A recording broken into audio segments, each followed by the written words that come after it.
So Ashley Bell is here to speak a little bit about vaping awareness and what's going on, not just here in the county, but all across the state. And things have changed even as recently as the last couple of weeks with the federal government. High Point's policy and procedures is pretty straightforward on this. We have had a policy in place this is for a third year. And it simply means that it's really a health issue more than anything else. So we try to approach it from the educational standpoint, we try to approach it from the discipline standpoint, because obviously it's a discipline issue, and then we also try to, okay, how do we move forward from this, and how can we work together to make you aware of what's really going on. So if a student is caught in the school building, bathroom, wherever it may be, with a vape, there's obviously student consequences that take place and that occur for that. We also, if they're in possession using it, we file a complaint with the local health department. So the local health department in Sussex County, if you remember back in the day, it used to be smoking on public grounds, parks, things like that nature. E-cigarettes was what they used to call them. I really don't refer to them as that anymore. But it was there, it was in place. So us and a couple other school districts, when it first started to take place 2 or 3 years ago, we said, hey, can we apply this to this? Because back in the day, not very long ago, when we had smoking was a problem, you were able to do that for school buildings. So you didn't have smoking issues in school buildings because students were fined to the health department. So we did that with the vaping issue, and that goes to the county. It's really just basically a citation that we send to the county. They hear on their own, they process the whole thing, and if you are in possession using that in school grounds, the fines go from $250 each offense to $1,000 each offense. So we understand it doesn't necessarily hit the student in the pocket. However, it's another step for us in a measure of trying to battle against what's going on in every school building, from middle school up to high schools, is what we call, I refer to as a vaping epidemic. And the scariest part about it, and Ashley will do a great job, she's going to talk a lot about facts and details, is they really don't know what they're actually using. And that's the scary part about what's going on, is they, so-and-so sells it to them, they don't check their age per se, and they're smoking and doing whatever else. So the conversations that I have to have with students is, hey, you know what you're using, why do you use it? Are you addicted to it? Are you not addicted to it? Do you do it because it's a trend? So I have those conversations with kids when they're caught with them versus just, here you go. And a lot of times you hear the same thing, well, I really, so-and-so is using it, I'm using it, my first or second time mentality, but they have no idea what they're putting in their bodies. And we look at the juice and say, look what it contains. It says right on it, caution may cause cancer. First thing it says in it. It says sometimes, THC or all those things that could be put in it. There's a lot of variables that come into play, and they really have no idea what those impacts are going to be in their body long term. And that's the scariest thing about it, because we're not even ahead of it as a country. So we know that that is going to be a problem down the road, because now the FDA is finally saying, hey, wait a second, this is a huge epidemic. What are we going to do differently? So Ashley's going to go into some of those details, but as a local level, we need a partnership. We need your help to work with it. We're trying to do the best that I can to make sure that our hallways, our bathrooms, and other areas are clean of that. But again, it's a as you'll see some examples when you're combating a little thing that looks like USB, and they're smoking it here, right? And smoking it blowing the hoods. It's very, very hard and difficult to do, but it's not something that we're going to give up on for sure, because it's really important. So without further ado, Ashley is here from Center for Prevention and Counseling. She's going to do a fantastic job answering your questions at the end and give you kind of overview of what she's seeing. So, Ashley? Thank you. So yes, my name is Ashley. I'm from the Center for Prevention and Counseling. I'm a school health specialist there. So I wear a bunch of different hats. One is I coordinate a grant through the New Jersey Department of Health for all of the top northern 7 counties in New Jersey, and that's all health and wellness oriented. The second thing I do is I'm a prevention team member. So I go into schools and I lead programs about anti-bullying, life skills. Sometimes we have groups where we just go in and talk about what's going on in their world, breakups, parents, divorce, anything like that. And then I do presentations like this. Families, I've also, students, staff, I've presented to countless different organizational agency meetings, also for different state conferences. So this presentation I created about 2 years ago. Back when I created it, the first ever grassroots of it, not a single school wanted me in to present it because it wasn't an issue. Nobody even knew what it was, and it wasn't their fault, because why have someone come in when they're not seeing the problem? And then it exploded overnight. And now I'm requested just about every day in schools, not only in Sussex County, but also in other counties. I go to Morris, Warren, now scheduling to go down to South Jersey, and it's students, staff, parents, across the whole gamut, because we realize that it's a whole community issue, and the whole community needs to be a part of it. So if you have questions throughout my presentation, feel free to ask. It is being recorded though, so if you want to wait at the end, we're going to turn off the camera, and then you can ask questions then too if you feel more comfortable with that. So I'm going to go through just really quick some like 101 type of things for anyone that doesn't know anything about vapes at all. So they have 3 generations. We're actually already on to the 4th, but we don't recognize it as the 4th generation because it's kind of a beast of its own, and we'll talk about that in a little bit. The first generation is that traditional e-cigarette. It's what first came out, looks like a cigarette. You can buy it anywhere you buy cigarettes, your Walmarts, Quick Checks, anything like that. It is metal and plastic. That's the difference, and it doesn't come in a whole pack like a cigarette does. It comes as just the single base itself, and then you interchange the part of it that holds the juice, or they're like a one-use type of thing. Second generation is the vape pen. Third generation is a modification. I do have examples up here after. Feel free to come up and check them out. That first generation is what resembles that traditional cigarette. It is pre-filled. So the user doesn't determine what's inside. It already comes pre-filled. They are sold by major tobacco companies. So this often puzzles a lot of people. Why create a product that kind of is about to put yourself out of business? The reason why is because for the first time in our nation's history, tobacco use among youth is at an all-time low. We're only at 6% of this generation, the youth of just this generation, that say that they have smoked a tobacco product in the last 30 days. We've never seen anything below 30% since cigarettes came out. So it's huge, 6%, that's amazing. Well, with a decrease in use comes a decrease in the profit of the tobacco company. They saw this coming years and years ago. So like all of our anti-smoking commercials and all the programs that I get to come in and do in the schools, they all worked, and that's really great, but now they're not making their money.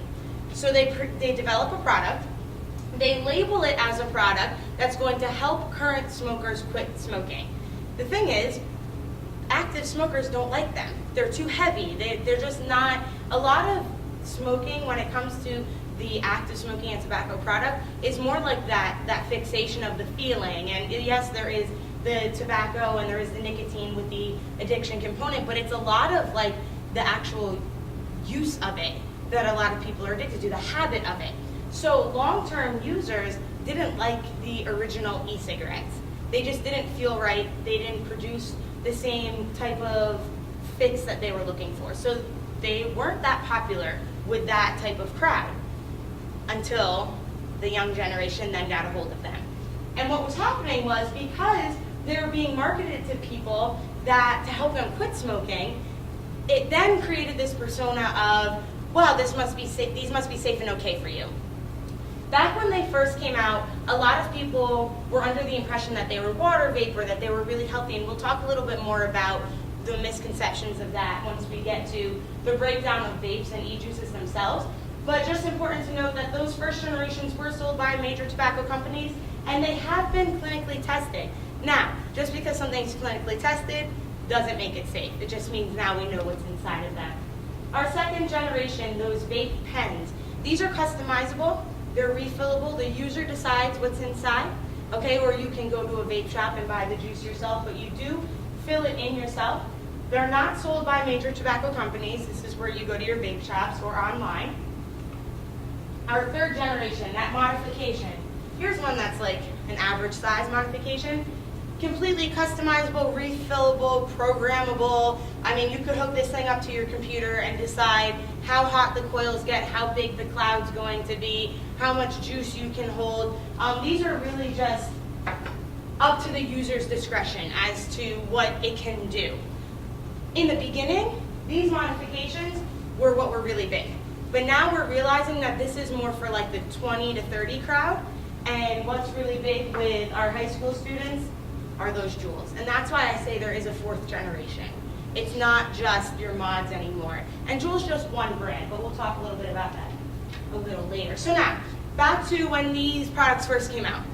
everyone was under the idea that they were water vapor, right? That's what was inside, water vapor and some flavoring. Katherine Heigl from 27 Dresses was on The Late Show and with Jimmy Fallon, and she was smoking on scene, like on the set. And he's like, you have to put that out. She goes, no, it's an e-cigarette. It's water vapor. I can smoke it wherever I want. It's safe and healthy, and it's gonna help me. The whole nation thought that. We even thought that, like at the center. We're like, okay, like cool, there's something that's going to help. Because when you work with people that are going through a substance use disorder or trying to quit any type of addiction, whether it be caffeine or sugar, they try to substitute with something else. So at the center, we have a lot of our clients that do smoke cigarettes. So there was that moment where we thought, well, here's something better in relief. What we realized when you then take apart the e-juices is there's actually not a single drop of H2O in the juice or the vapor that comes out after using it. What is inside is things like toilet bowl cleaner, rocket fuel, poison, barbecue lighter, formaldehyde. Rubidium is what makes chemicals purple, or what makes fireworks purple, the chemical that makes fireworks purple. Why do they use these chemicals? The reason why they use chemicals is because you can't sit there and squeeze lemons and limes into a tube and then inhale it. You just can't do it. Just like cinnamon. You can eat cinnamon, but you can't inhale cinnamon. It's actually can be deadly depending on the amount that you inhale. So what they do instead is they create flavors based off of chemicals. It wasn't until 2018 that they started introducing water into the e-juices. The reason why they introduced water was to make the e-juice heat hotter, but not for a positive effect on your body. It actually has a negative effect on your body. So the reason to heat it hotter would be things like stronger throat hit, a bigger vape cloud, things like that. But just like science class, when you heat a chemical hotter, you get more of a reaction. Same thing with the body. So it doesn't have any health benefits of the water. It actually does the opposite. Another big chemical that we see in e-cigarettes and vapes, nicotine. In 2015, they did a study and they found that 99% of e-cigarette products sold in US monitored stores, so that's your Quick Checks, that's your Walmart, they contained nicotine, but they didn't have it on the label. Why? Because up until 2016, the FDA didn't regulate them. There was no regulations on these products. There actually wasn't regulations put into place until about a couple months ago, because once the FDA realized that they needed to regulate them, what they did was say, okay, 2016, you can no longer make any new products until 2020 when we decide we're going to make some rules. Okay, so don't make any more products. Yeah, exactly. Didn't work. All new products came out. Juul themselves came out with 2 new flavors in that time. The FDA finally realized that they couldn't wait till 2020, and they labeled it an epidemic. And they now are starting to put stricter laws, penalties in place.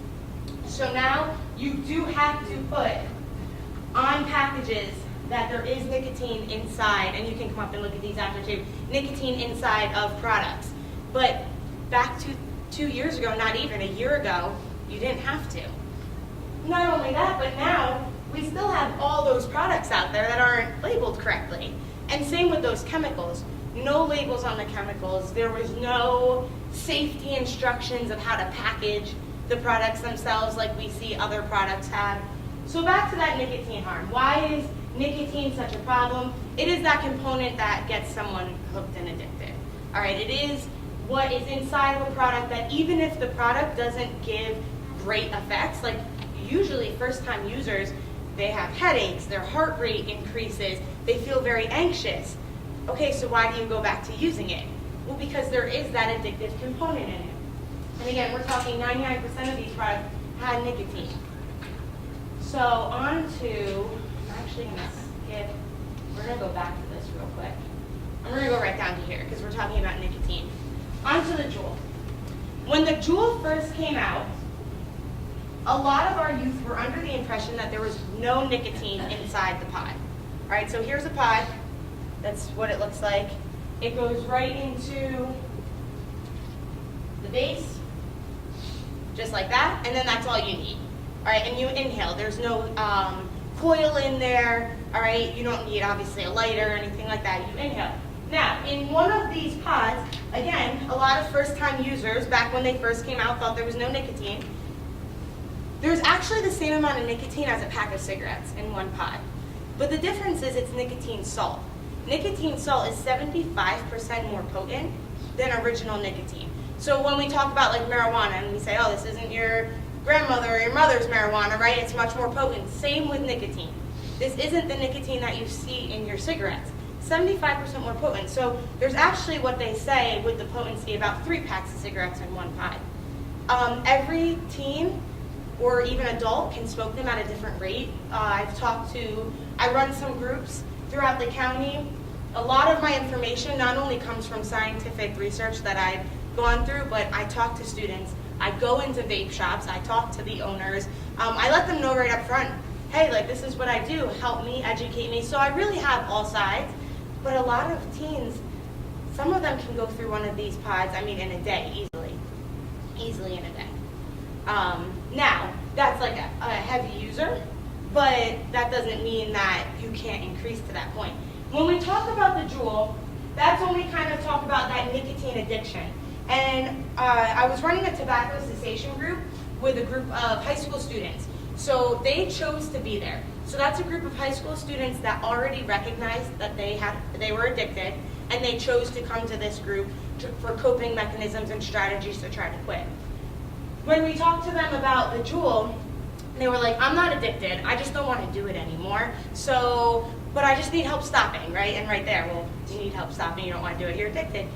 I try to explain to them that it's like, okay, so if you're not addicted, then why are you going to the bathroom by yourself and using this product in the bathroom by yourself? Because a lot of schools in the county, you can't go to the bathroom together anymore, because that was our way of like trying to stop it.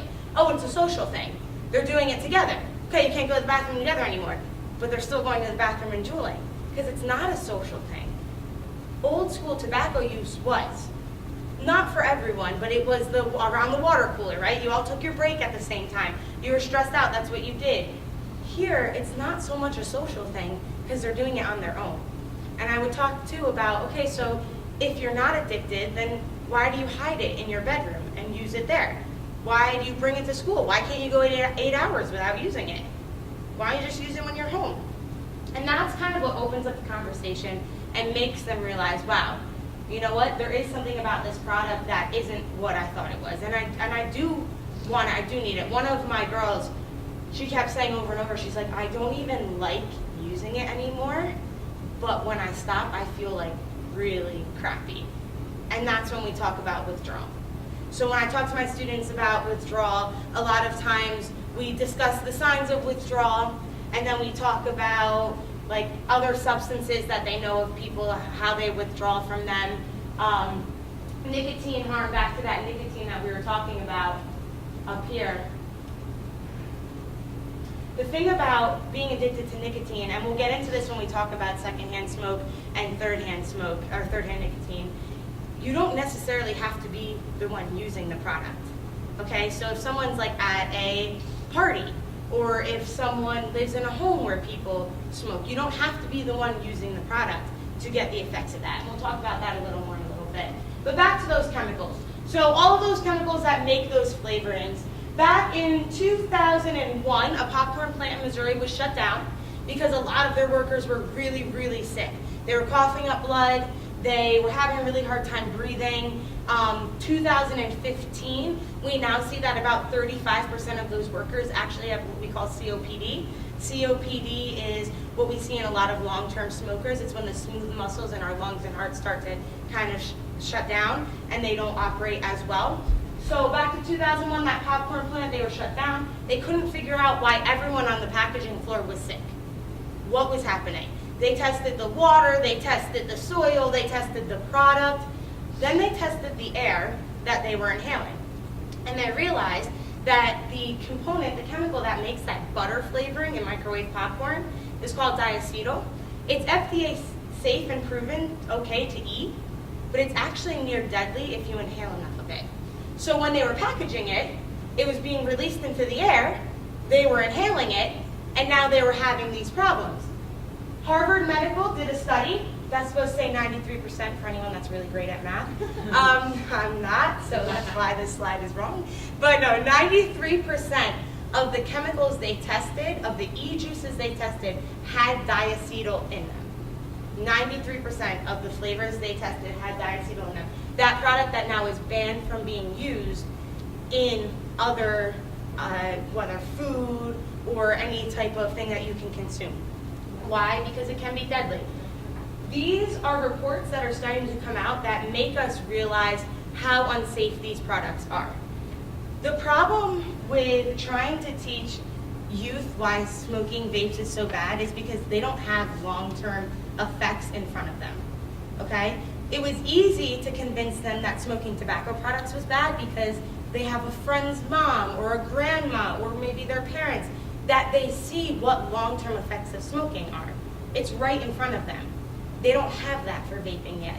So they don't realize the harmful effects. So all we can do right now, since we don't have 30 years of use as an example, is show them what 17 years of being exposed, of being exposed to a certain chemical can do. So that's just one of those chemicals. Parts of the brain that not only nicotine but also those other chemicals affects is what we call the frontal cortex. That's your planning, self-control, and decision-making part of the brain. Quick health lesson, what other substance affects that part of the brain? You got it? Alcohol, exactly. Which is why in the whole country, right, in the US of A, you cannot buy alcohol, and we hope that you don't drink alcohol till you're 21 years old, because it affects that part of the brain with all the planning, self-control, and decision-making. Now, the reason why the age is 21 is because back when they created the age, they thought that our brains were fully developed by your early 20s. What we realize now is that it's actually not until mid to late 20s. So for females, it's 24 to 26, and for males, it's 26 to 28. So we develop a little faster for my females, right? But the guys eventually catch up, they get there. But so that's the same part of the brain that these chemicals in vapes is affecting, which is why now in the state of New Jersey, you must be 21 years of age to purchase these products as well. So just about a year ago, they put that plan into place, and now it's throughout the whole state of New Jersey. You must be 21 years of age. Just trying to push that onset of use until they are at least old enough to where their brain is developed. What we're starting to notice, and again, we try very hard in the prevention world not to use the gateway term, because then people all of a sudden are like, oh, if you do this, it's going to lead to that. But what we are noticing is that vaping is starting to have same effects as teens with first-time alcohol use. So a lot of teens say to us, well, I vape at parties so I don't drink alcohol. And that's the choice. And they think they're making a better choice for themselves. But what we're starting to see is you now start vaping, you then start making other decisions. Then it leads to that alcohol. Then it leads to other decisions down the road. So it does affect the same part of that brain, and we just have to keep that in mind when we're talking to our youth. We're going to skip those middle slides for the sake of time, but just so you know, the reason why I'm here is because it is an epidemic. It has not only doubled, but it has actually tripled in the past couple of years of use. There's actually a statistic out there right now that says 1 in every 5 high school students has reported to use a vape. 1 in every 11 high school students has said that they have vaped marijuana, and we'll get a little bit more into that THC in a little bit. Studies have shown that young adults who try e-cigarettes are 6 times more likely to then switch to traditional cigarettes in the next 2 years. So back to that group that I talked to you about that tobacco cessation group. 85% of them were dual users. They smoked vapes and they also smoked cigarettes, but they didn't start that way. They started with vapes and then went to cigarettes. We're trying to figure out why that is. We don't have this exact reasoning, we just know that it happens. Same with people that try to quit smoking cigarettes by using vapes. They're 55% times more 55% of them end up doing both. They're not able to stop one and go to the other. Now there's a lot of arguments out there, one's safer than the other, one's better than the other. We're realizing it's not. So a lot of even our clients, we say to them, it's not that you're quitting one and going to the other, you're just replacing one with the other. And we all obviously commend them for their efforts. but we now are starting to put programs in place to help them quit that as well. So what's the draw? Marketing tactics. Right down here to the left, this is those original cigarette ads. To the right, that's your e-cigarette and vapes. They look exactly the same. The only difference is the color is different, the wardrobe's a little different, right? They're using the same exact marketing tactics. Why? Because our teens don't know these marketing tactics. They haven't been around long enough to realize, like, since they've been born, you haven't been allowed to advertise on billboards and in magazines. That was banned. But e-cigarettes and vapes, there weren't rules yet, so they do that.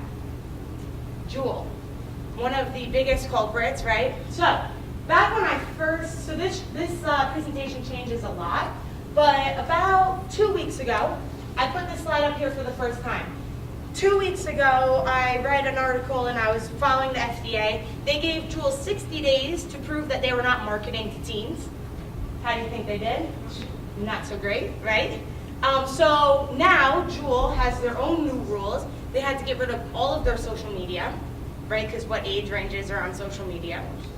They're claiming that they only market to current users to help them quit smoking. But the truth is, not a single vape product has put in a tobacco cessation application. So tobacco cessation product is one that helps you quit smoking, and it's been proven to help you quit smoking tobacco products.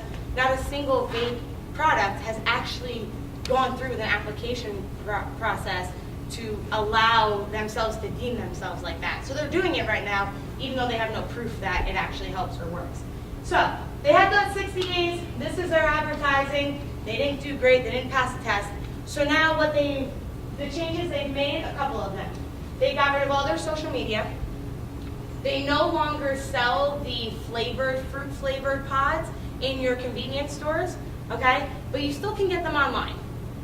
They say that they're going to have a very secure way of buying them online, you know, social security number or like all these crazy ways of figuring that out. We'll see if they can come up with the technology to be able to do that. And so up until this moment now, they have to take all those shifts, they have to pull them off their shelves. But those products are still out there, and Juul's only one company. So yeah, they got hit pretty hard, but teens are already onto about probably 20 other products at this point. And other products that it's very easy to find them online. It's simple to figure out how old you would be, what year you were born, if you were 18 or 21, get into the site, use a Visa gift card, purchase it, send it to your neighbor's house, stay home sick from school, pick it up from your neighbor's house, and nobody knows. It's that simple for them. It's also that simple, I know you talked about buying them from friends. So a big thing when we talk about why is it attractive, ease of access, okay? Kind of like alcohol. You have someone over 21 willing to buy it for you. Parents buy it for their kids thinking that it's a safer alternative. We actually have schools in the county where parents have gotten very mad when the school confiscates the device and refuses to give it back. They complain about the amount of money they spent on that for their child. There was a quick check in the area that was actually selling to students after school, and it was very obvious that they were students because the quick check is stationed right outside the school, and same time every day they would go and buy them.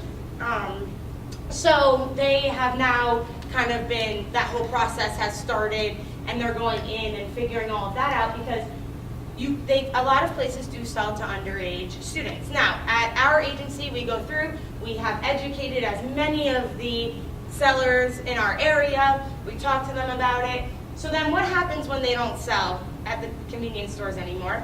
They get them from friends. It's kind of like a marketplace, right? On Facebook, I'm addicted to marketplace. It's kind of like that. You buy and sell. There was a kid that kind of hooked up with another kid, a friend of a friend. I was like, all right, I'll meet you at Rockaway Mall. I'll buy it from you there. Sounds good. This is about a year ago. I'll use Rockaway Mall because we all know Rockaway. It was actually a different mall in New Jersey, but they bought it from him. He's like, it's only been used once, no big deal. Now, a lot of our teens think that because the part you put your mouth on comes off, that it's like safe. It's no big deal, right? Nobody's germs are on there. So it was only used once, okay? And the pod you interchange. They took apart the jewel and they like swabbed it, and they found the saliva of 5 different people. Because just like when you chew on that pen cap, that saliva gets stuck inside, right? You're still inhaling from it. So not only are we now worried about what's inside, but now it's like, well, who are you getting it from, right? And what's inside of the actual product itself. Safer health claims, again, in quotes, because we know it's not safer. The thing that people don't realize is when we talk about the lungs, so there's that diagram in health class that they used to do where they would pump tobacco air into like the lungs, right? And all that tar would build up. Well, now they do the same thing and they like pump it and no tar builds up, so it's okay. The difference is those chemicals are actually seeping through the lungs and going to the other parts of the body. So you're not getting that buildup in your lungs, you're actually getting that widespread problem throughout your body. It goes into that bloodstream. Back to that jewel when we were talking about that nicotine. Nicotine is very poisonous. There's enough nicotine in a jewel pod that if it were to break open and be absorbed, the whole thing, into your skin, you would most likely have to be hospitalized. That's how much nicotine and the potency of it inside that jewel. Youth appealing flavors. So this looks like what? Looks like what? Juice box, exactly, right? Looks like juice box. About how old are you? I still drink them, but about how old are you when you really love juice boxes? Yeah, 5, 7, right? So this is actually a container for e-juice. It was bought in a Sussex County store. Not only was it bought in a Sussex County store, but when you walked into the store, here's the counter, here's the person behind the counter. There were e-juices everywhere. This one was in a glass case right here. Eye level to a 5 to 7-year-old. Now, does that mean that that 5 to 7-year-old is going to say, Mom, buy that for me, and they're going to buy it? No, but it's kind of that same thing we talk about where you bring like your kids into the liquor store. You're now making them aware of like, oh, this is okay, this is normal, this, okay, that's a cool package. The thing about that is, it not only do they see it, but it triggers that part in their brain that says juice boxes are safe, it must be okay. So when they turn 11, which is where we're starting to see people using vapes for the first time, on average, could be a little younger, could be a little older, but that's our average. It then again triggers that part of the brain where, hey, I was 7 when I drank juice boxes, they're good, they're safe, this is okay. And they think it's okay. Now, before FDA regulations, not a single warning on the box. After FDA regulations, they now do have warnings on the boxes. But when you look at what's inside and the ingredients, it gives a list of a couple of things, and then it goes, and other chemicals. And the second chemical is propylene glycol. So sometimes when I'm talking to students, they'll be like, there's only 4 things inside. Vegetable glycerin, propylene glycol, nicotine, and then they'll throw one other. Propylene glycol is what we use to make refrigerators cold. So it's like, but that's a problem. That's a problem that that's what's inside, right? Those chemicals. Because of them looking like things, looking like containers like this, and not having regulations of what those bottles are supposed to be like, they didn't have child safeties. A lot of them still don't. So what we're finding was that in 2017, the Poison Helpline reported 1,208 accounts of underage exposure from January to May, with over 300 calls to the poison control per month. Kids were opening them, drinking them, again, spilling them on themselves, having that exposure to it. This is where we'll get into that secondhand vapor that we originally started talking about. Vapor and particles, just like secondhand smoke. When you inhale, you exhale, they're released into the air.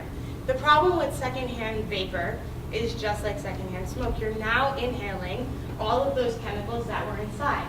There's over 40 chemicals. There can be up to over 40 chemicals in secondhand vapor, but just 5 that I have on this board affect everything from your eyesight to your bone growth development, to your brain development, to even your reproductive system development. Just 5 of them, to name a couple. Now, the problem with secondhand vapor is it's so thin, and I'll show you a video real quick, that it's actually seeping through walls.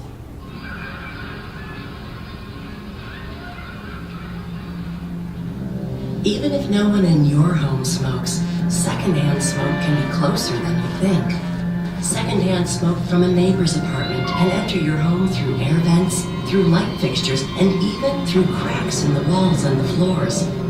Secondhand smoke is toxic, especially to children. Protect your family. Visit tobaccofreeca.com.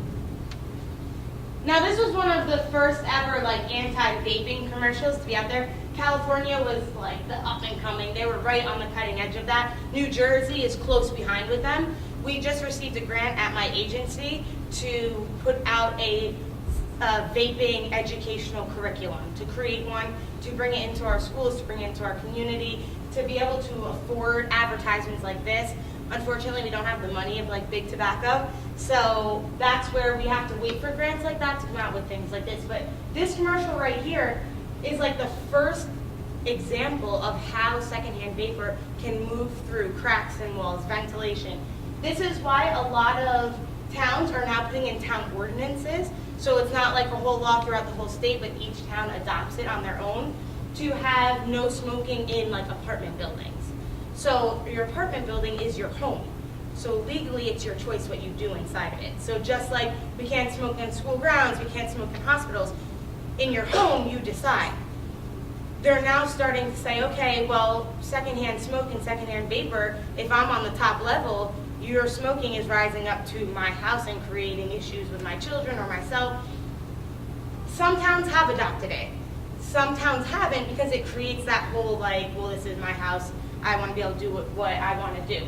So the apartment complexes that have adopted it throughout Sussex, throughout the state of New Jersey, what they do is they create a designated smoking area somewhere in the community living style. But so that's kind of what we see. Let's see. Oh, perfect. Moving forward. Now, third-hand nicotine. Third-hand nicotine, we just started realizing was an actual thing a couple of years ago, but we've been dealing with it for many years. We just didn't know. It's when nicotine is released into the air and it creates a residue that sticks to your clothes, your food, your bedding, and then it seeps into your skin or you eat it. The problem with third-hand nicotine is you can create a nicotine dependency in someone that has never actually touched a product with nicotine in it.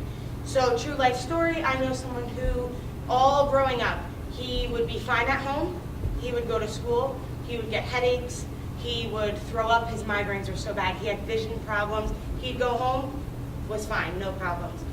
They were like, all right, it has to be the school. They changed the lights in his classroom, they put air conditioners in his room. This was back when they didn't do that. Now there's a lot of rooms with air conditioners. Back when they didn't do that, still wasn't working. When he was 18 years old, he moved out of his house with his mom. 2 weeks later was the last time he ever had a migraine. He had no more vision problems and he wasn't throwing up from just feeling so ill. What they realized was his mom was a chain smoker. She smoked one cigarette after the next and smoked inside. When he was going to school, he was going through withdrawal. He was going through withdrawal of being away from that nicotine for 8 hours. He'd go home and he'd feel better because that's where he was. Now, for him, luckily, he never touched a cigarette day in his life. What we find is a lot of people who grow up in homes where they smoke, where you have a smoker, they don't want to smoke, but they realize it's the only thing that makes them feel better. So that's what turns them to it. So we are seeing nicotine dependencies. Now, when we talk to our clients or I talk to parents, we say, obviously, his mom did not mean to put him in harm's way. That was never her intention.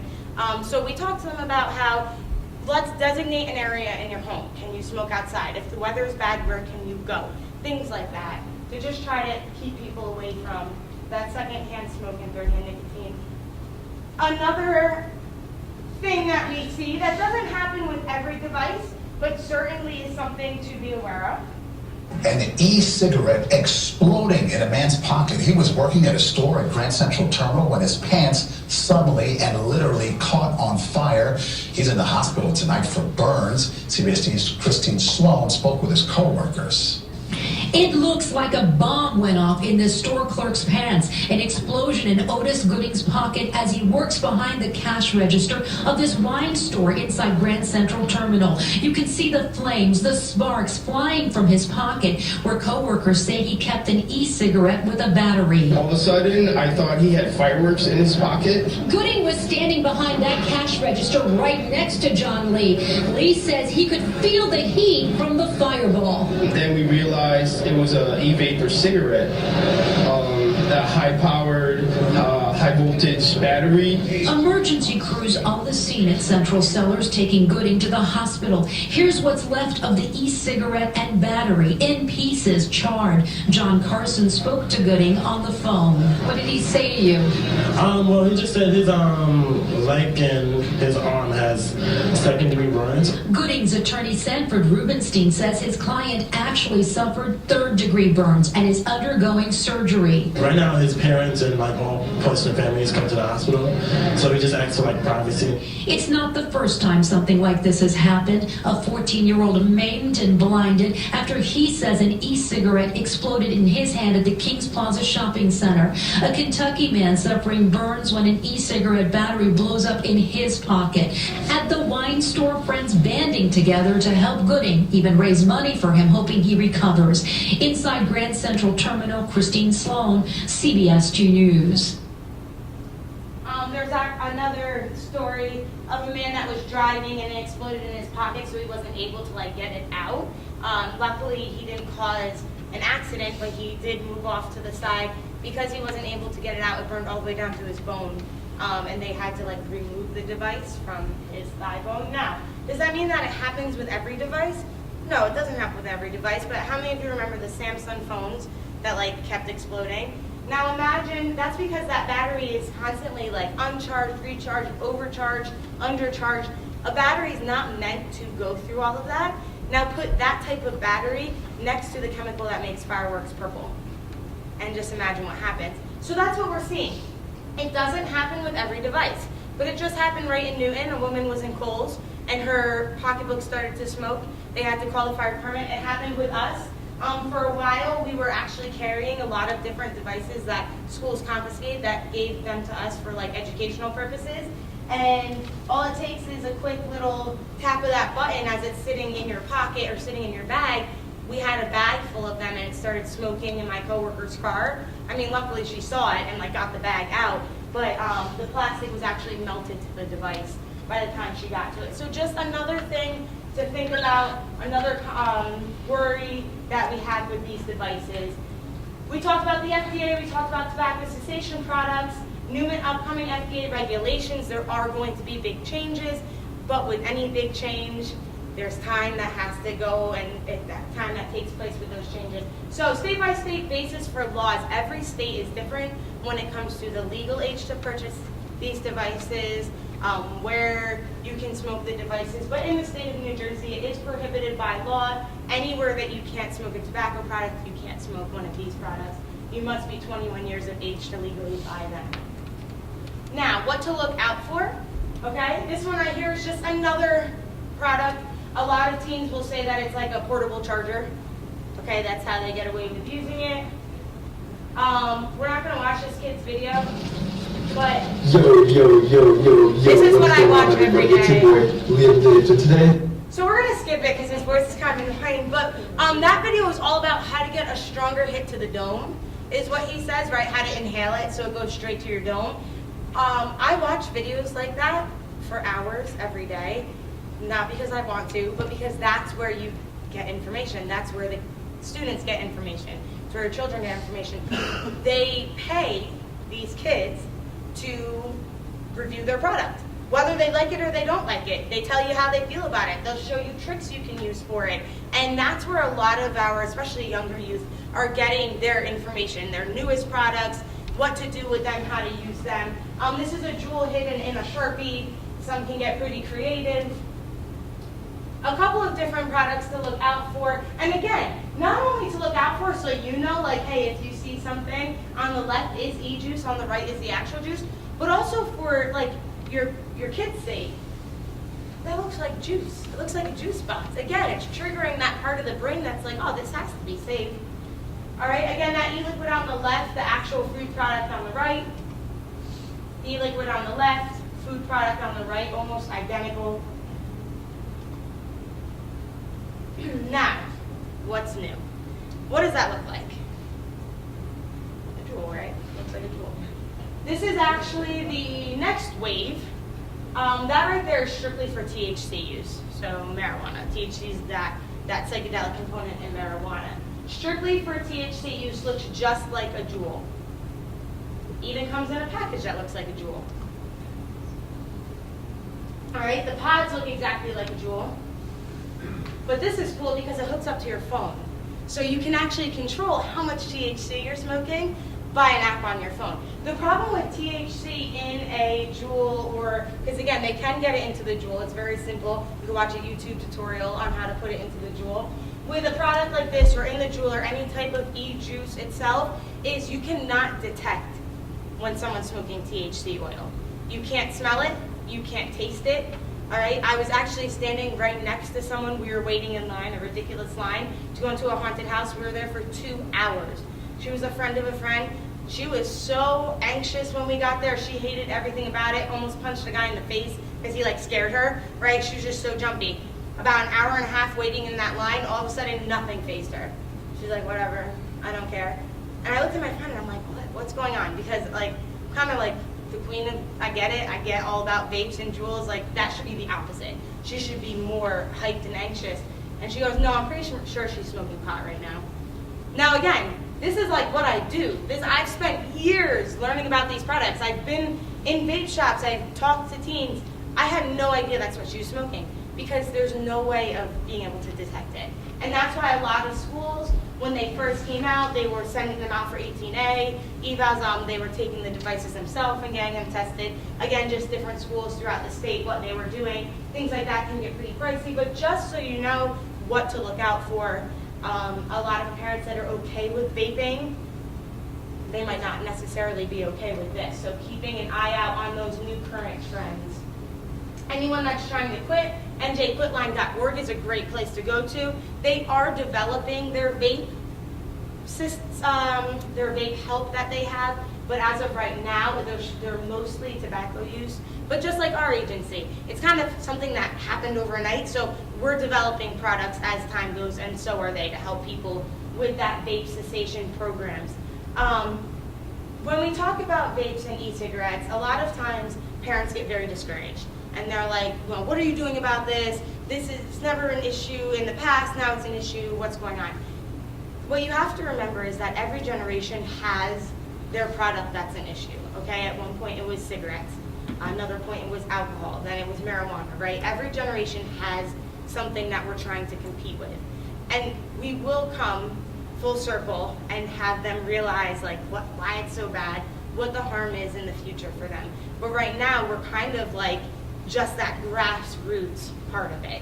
So it is something that we are going to compete with, but the whole community has to do it. If you are interested in getting involved, we are creating a work group completely led and ran by parents in the county, and it's all about what they think would be best for getting education out to the community. Also kind of bringing in some of those youth that want to already help. Like I said, I have a group of kids that every day they're like, I just want to help someone not do this. Because they realize, one kid was a track athlete and they were running up and down the stairs and he could not run up and down the stairs. All right, he just couldn't. He couldn't breathe the way he used to. So we are doing that. If you are interested in that, I just ask that you put your email next to your name where you signed in and we can get a hold of you. That was a lot. There's so much more information that I have, but for the sake of time, we're going to kind of turn the cameras off. We'll talk. If you have any questions, feel free to ask them. I do have products up here that when we're done with the Q&A, you can come take a look at, and anything that I haven't covered, I would love to cover in that section. In closing, and then you'll have an opportunity to take a look at these things, and please, refreshments, and there are things on the table. I'd like to thank our administration for being incredibly supportive of us addressing this issue at every single level. The Center for Prevention is a fantastic resource in our community. They've been around for the 20 years that I've been in this field. Okay, I have not been in the field for 50 years, the 20 I've been, and the people there are amazing.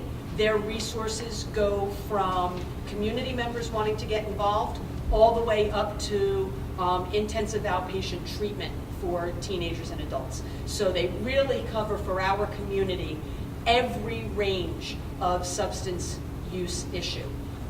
And for them to dedicate several professionals, Ashley is one of a couple, but she started the program.